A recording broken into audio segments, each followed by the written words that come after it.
Laker fans, welcome to another preview video. We're going to get to the Indiana portion here in a second. But first, we got to talk about what happened in this Magic game and what's going on in the skid. And we all got into the defensive and bench woes that kind of happened in that game against Chicago. I mean, Chicago got whatever they wanted. Giving up 146 points. That's about heart, effort, caring, putting a hand up, closing out, simple things. Giving up 146 points should never be happening in the NBA, but it did against the Lakers. And then in this game, defensive woes continued. You had a Magic team without Jalen Suggs, without Mo Wagner, but let Franz Wagner and Paolo Banchero get whatever they wanted. And they scoring 118 points. The Magic are turned towards the bottom in terms of offensive efficiency, especially after those two players went out. And they were just getting whatever they wanted. The Lakers have to play defense a certain way because they don't have the size to just match up man to man on a lot of people, a lot of teams in this league. They have to be getting in passing lanes, jumping things, playing fast, getting on the fast break. And we've seen this in some of the biggest wins of the year when the Lakers beaten the Knicks, when they've beaten the Nuggets, when everyone was healthy, and they were just kind of being a pest at all times. Vanderbilt all over Jokic, and him picking up those 3 fouls early in that game in a span of like 20 seconds really hurt the bench. And that leads me to my next point. The bench woes have been a problem. And in this game, 14 points from the bench was unacceptable. Raoux has struggled since coming back from injury. It seems like he might still be injured. Hopefully that continues to kind of work himself back in and heal. Vanderbilt had played only 12 minutes. I was surprised Dalton Connect only got 5 minutes of run. He took one shot, 1-3, and made it. I get that when you need defense, Dalton Connect's not the first name that comes to mind. But at the same time, they could have used Connect. He adds a lot of juice off the bench. I don't know if they need to mix something up, if they need to throw a Shake Milton in there, who's flashed at times, or just someone. They got to do something off the bench. Jordan Goodwin actually didn't take a shot. He played like 13 minutes, but didn't take a shot, which he needs to be aggressive scoring. Just a bad night for the Lakers. We got to flush it, but it's getting down to playoff time, and these standings and the seedings and every game really matters now. And I'm going to get to that here in a little bit. There's some games going on while I'm making this video, so it'll be changing by the time you might watch it. But at the same time, the Lakers got to get out of this slump, because if the Lakers keep going like this, they could be headed for the play-in, and that's not a good sign for everyone. Looking at Indiana, though. The Indiana Pacers, a very fun team to watch in terms of offensive output. Usually bet the over in Indiana Pacers games. They got scores everywhere. They don't play a ton of defense. Just looking at the injury report real quick for them. Isaiah Jackson tore his Achilles last week, so he is out for the year. And then for the Lakers, everyone's available. Raoux and LeBron are both probable, as well as Maxi Kleber is out, but that's kind of in the same mold. In terms of the Pacers, Pascal Siakam leads the team with about 21 points a game, 7 rebounds a game. He has kind of jumped into the number one role over Haliburton, even though Haliburton's still the star of the franchise. He's kind of the franchise player, and he's amazing. But Siakam's kind of taking the lead scoring, and Haliburton's kind of changed his game a little bit. Instead of being the go-to scorer, which he's been the last few years, and he still averages about 19 points a game, so he still gets his, but he's actually leading the team in assists per game at 9. He's kind of adapted his game. He's almost like James Harden, kind of went from being a bona fide scorer, I score, that's what I do, to running the offense, kind of playing point guard a little bit.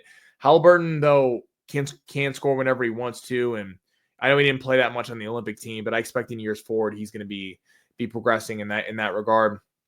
Andrew Nembhard and Aaron Nesmith help out kind of the starting lineup. Nembhard is one of the guards, and Nesmith is a good player as well. Miles Turner, been linked to the Lakers for years. He rounds out the starting lineup, averages about 15 points a game and 6 assists per game. Hybrid center. He can hit threes. Physical, really good player, but kind of more of a stretch 5 in terms of he's not just a statue down there, which could be good for the Lakers. I'll get into that in a second. But coming off the bench, this is where this game's going to be won and lost. Their bench is very good, and there's a lot of players that don't get the love I think that they deserve on this bench for Indiana. Obi Toppin, coming over from the Knicks in that trade a few years ago, he's been excellent. He's really improved his game offensively. That was kind of the knock on him with the Knicks, is he rebounded the ball well, he assisted well, but he wasn't really a bona fide scorer. He has been recently. He's been a focal point of that bench for them. TJ McConnell, veteran point guard, will spell Nembhard or Haliburton when they need a rest. Ben Mathurin. This is the player I think that is one of the most underrated in terms of the Eastern Conference. He's a very talented player. There was a story in one of the head newspapers in Indianapolis about how he's had some beef with their coach because when Haliburton and Siakam have been out, he's been asked to be the primary scorer because he's a young player out of Arizona, really talented, and he's really stepped up to it. He's had some big shots in their 5-game winning streak, which they have. They beat Minnesota twice, beat Brooklyn twice, beat Dallas. Had some big shots. Is really a lethal scorer off the bench and can kind of, in my opinion, I would be surprised if he's not a pacer in the next few years because they just can't pay all these guys. They're paying Siakam, they're paying Haliburton. Unless they dump a Miles Turner or a Nembhard or some of these guys, I bet Mathurin will go somewhere else and he could develop into a number 2, a number 3, number 4 on a team because he does have that ability to really score. But they kind of have this gem on the bench, and because they have so many talented guards, they don't really know what to do with him. Mathurin had a good game against the Lakers last time they played, so I expect him. He's very up and down player. He has the ability to take you to the next level when he's on. I wouldn't be surprised if he's playing for someone else in the next few years, but a really good player to watch. I think will only be ascending in the years to come. Rounding out the bench, Ben Shepherd, nice young player. Thomas Bryant, former Laker center. So they got some size. Miles Turner, Thomas Bryant, Obi Toppin's pretty lengthy. The Lakers got to take advantage of this because the Lakers don't have size, but with Miles Turner kind of being a hybrid 5, I think the Lakers can drop a Raoux on him, a LeBron on him, as well as obviously Jackson Hayes. But the Lakers have to win this bench battle. Raoux has to be better off the bench. Vando's got to contribute offensively a little bit. Looking for Goodwin, Connect, some of these guys to step up. Gabe Vincent has to be better. He had a tough night the other night. They got to match his production because it can't just be the starting lineup, which it really was against Orlando. And then the bench comes in and Toppin and Mathurin, these guys are just outpacing them. That cannot happen. One thing with the Pacers, they have 7 players in double figures, and their 8th is right there on the averages 9 points a game.